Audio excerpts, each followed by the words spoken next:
Ndugu zangu, nataka niongee Watanzania wenzangu. Nimeona ujumbe wa tume hiyo inayojiita tume ya kuchunguza matukio ya kabla ya uchaguzi na baada ya uchaguzi. Imenitumia na mimi ujumbe wao kutoa maoni kwa tume kabla ya uchaguzi na baada ya uchaguzi, na wakatoa namba zao walizozitoa, wakatoa WhatsApp, namba ya WhatsApp, na wakatoa pia vitu vile vile tu kwamba kuna namna ya kutuma kwa njia ya email, sio nini hivyo. So nataka nije ndugu zangu, au kwa SMS wanavyosema, nimewajibu mimi hiyo tume kwamba hakuna mtu anaweza kutoa maoni kwa mazingira iliyopo sasa. Polisi wenyewe wanawatisha wakosoaji wa serikali na wanaharakati wasijitokeze, kwa sababu pengine wanaharakati ndio wanaweza wakatoa maoni sahihi yanayoweza kuwajibisha serikali. So pamoja na kwa tume haiaminiki kwa Watanzania, lakini ni Mtanzania yupi kwa mazingira hii anaweza katuma taarifa nyeti ambaye anajua kwamba inaenda kuiadhibu serikali au kuiajibisha serikali ambayo vyombo vya ulinzi mara nyingi imetuhumiwa kwa linki na watekaji. Imetuhumiwa, tunawatuhumu kwamba wao ndio wanahusika. Sasa kama tumewatuhumu kwamba wao ndio wanahusika, na hii tume na yenyewe ni ya serikali vile vile, si ndio njia nzuri ya, yani wewe ukishatuma hizo vitu unavyoviamini ni za kweli, pengine utatuma vitu vya kweli, pengine si mimi, lakini mna Tanzania wote, pengine unaweza ukatuma vitu vya kweli. Lakini watekaji si ndio watakapofahamu kwamba mtu mwenye ushahidi ni huyu na kukukamata na kukushughulikia kabla, na wakisha kupoteza, wamepoteza zile vitu ulizotuma na nini, baadaye inatolewa ripoti iliyopikwa na nyewe mmepotea.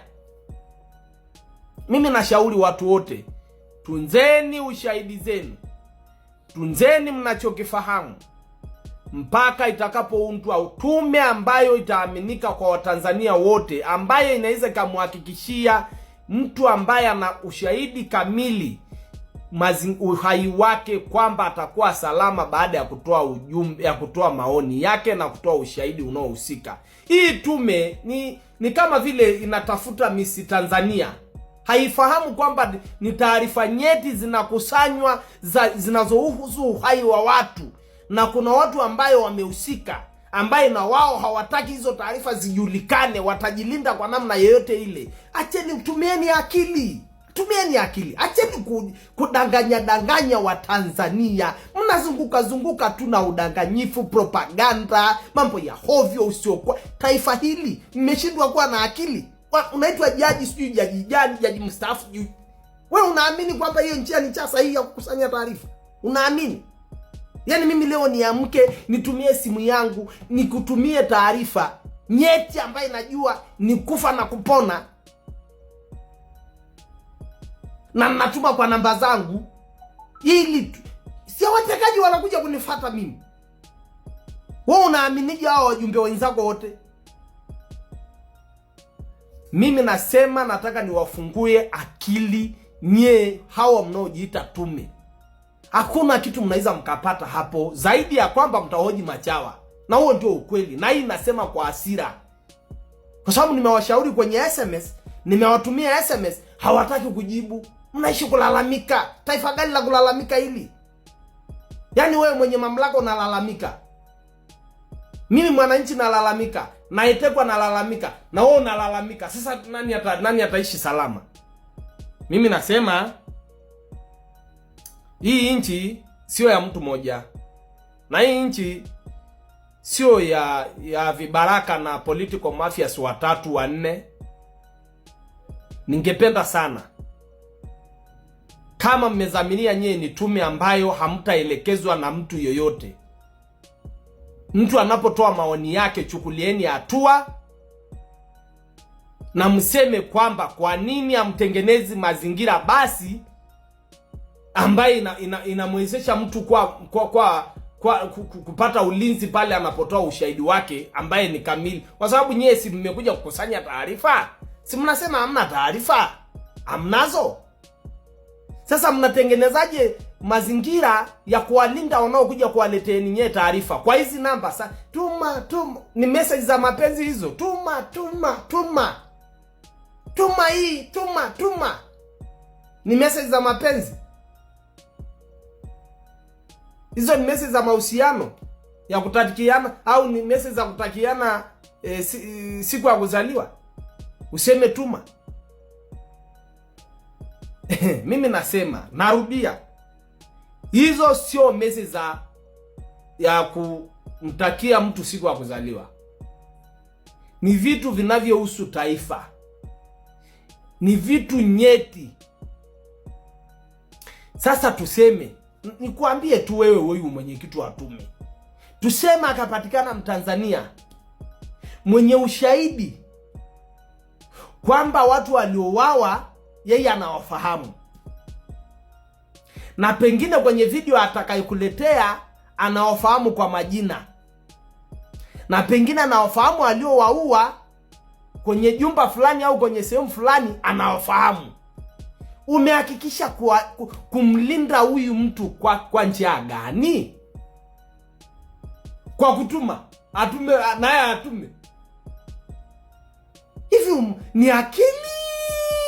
Sielewi. Au mimi ndio, au kwa sababu mimi ndio sijasoma, sina akili, sijui, mimi sielewi. Kuna kitu sielewi kwenye nchi, sielewi. Basi tufanye tu sasa, Samia na watu wake ndio wana akili, sisi wengine wote maboya tu. Hatuwezi kujaji vitu, hatuwezi kuhoji, hatuna uwezo wa kufikiri. Sawa, huu ndio ukweli. Kwa sababu sasa, ndugu zangu, mimi nashangaa,